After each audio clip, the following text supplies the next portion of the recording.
Un simple regard vers la gauche, un sourire, un geste presque provocateur adressé au champion du monde en titre du 100 mètres, juste après l'avoir battu sur sa propre distance.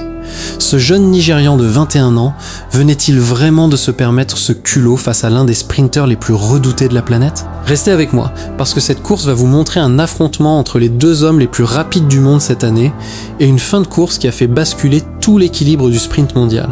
Et avant d'entrer dans le vif du sujet, un like sur cette vidéo m'aiderait vraiment à faire connaître ce genre de contenu, alors n'hésitez surtout pas. Cette réunion réunit un plateau absolument exceptionnel pour la reine des épreuves, le 100 mètres masculin.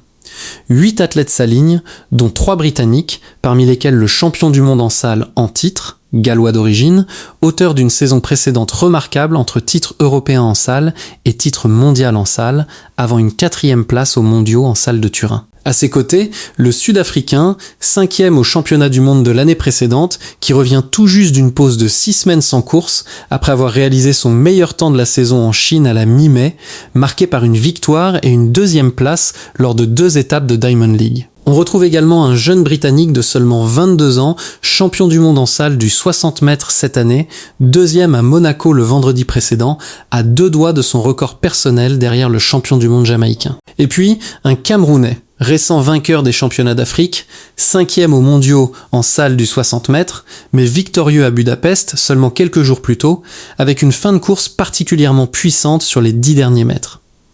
Mais l'attraction principale de cette course, c'est évidemment lui, le champion du monde jamaïcain en titre du 100 mètres.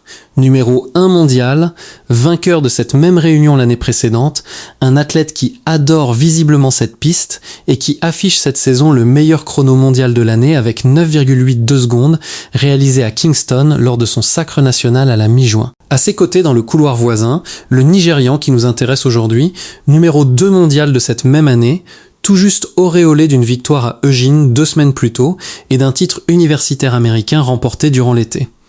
Un athlète déjà très bien coté dans le milieu, mais encore loin d'avoir l'aura de son adversaire jamaïcain. Complète ce plateau exceptionnel un médaillé de bronze européen originaire de Rome, récent champion britannique à Birmingham, ainsi qu'un quadruple champion d'Europe, sacré sur 100 mètres à Berlin en 2018, avant de remporter le titre du 200 mètres à Munich 4 ans plus tard. Le record du meeting appartient à l'américain Tyson Gay depuis 2010, avec un chronomètre de 9,78 secondes établi il y a maintenant 16 ans. Un record qui semble soudain à portée de main quand on regarde le niveau affiché cette saison par les 2 hommes les plus rapides du monde, réunis côte à côte sur cette même ligne de départ. Le silence s'installe. Un temps d'attente interminable avant le coup de feu. Puis le départ est donné, et c'est un départ électrique des 2 côtés. Le Jamaïcain sort excellemment de ses blocs, immédiatement collé par le Nigérian juste à côté de lui. Les 2 hommes filent au coude à coude, échangeant littéralement les positions de tête tout au long de la course, dans un duel d'une intensité rare. Et c'est là que tout se joue, dans les tout derniers mètres de cette ligne droite. Le Nigérian parvient à prendre l'avantage décisif. Il s'élance vers la ligne, la franchit en tête, devançant le champion du monde en titre dans ce qui ressemble presque à un petit numéro de bravade adressé à son adversaire jamaïcain. Et le chronomètre qui s'affiche laisse tout le monde, sans voix, 9,84 secondes. Il égale ainsi le record national de son pays. Et surtout, il égale en sens de prédilection, l'homme qui portait pourtant le titre de champion du monde en titre. Derrière ce duel de tête absolument spectaculaire, le reste de la course n'est pas moins impressionnant. Le Britannique originaire de Rome décroche la 3e place, avec un nouveau record personnel de 9,97 secondes, s'offrant au passage quelques grands noms du sprint mondial au classement final. Le Camerounais, pourtant vainqueur à Budapest quelques jours plus tôt seulement, doit se contenter d'une 4e place ce jour-là. Preuve supplémentaire de l'intensité inouïe de ce plateau réuni sur cette seule course.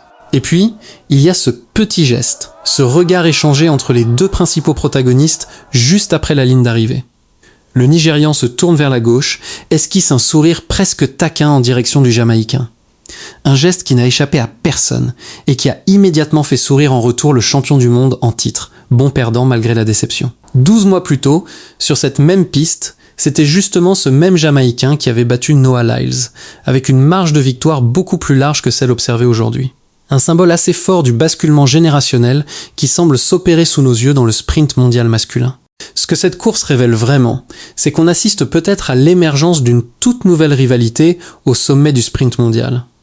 Un jeune athlète de seulement 21 ans, encore relativement méconnu du grand public il y a quelques mois à peine, qui vient d'aligner victoire après victoire tout au long de cette saison 2026. Titre universitaire américain remporté durant l'été, victoire à Eugene 2 semaines auparavant, et maintenant cette victoire retentissante face au champion du monde en titre lui-même sur sa propre discipline reine. Un athlète en pleine ascension qui semble prendre de plus en plus confiance en lui course après course et dont il faudra désormais surveiller absolument chaque apparition sur les pistes mondiales. Alors, dites-moi en commentaire ce que vous pensez de cette rivalité naissante entre ces deux immenses talents du sprint mondial. Pensez-vous que ce jeune Nigérian de 21 ans peut continuer sur cette lancée jusqu'au plus grand rendez-vous de la saison? Je lis absolument tous vos commentaires, alors n'hésitez surtout pas à partager votre avis en dessous de cette vidéo. Et si cette analyse vous a plu, pensez vraiment à laisser un like, ça compte énormément pour la chaîne. Et surtout, abonnez-vous dès maintenant pour ne manquer aucune de nos prochaines analyses sur cette saison de sprint qui s'annonce déjà absolument explosive jusqu'au grand championnat à venir.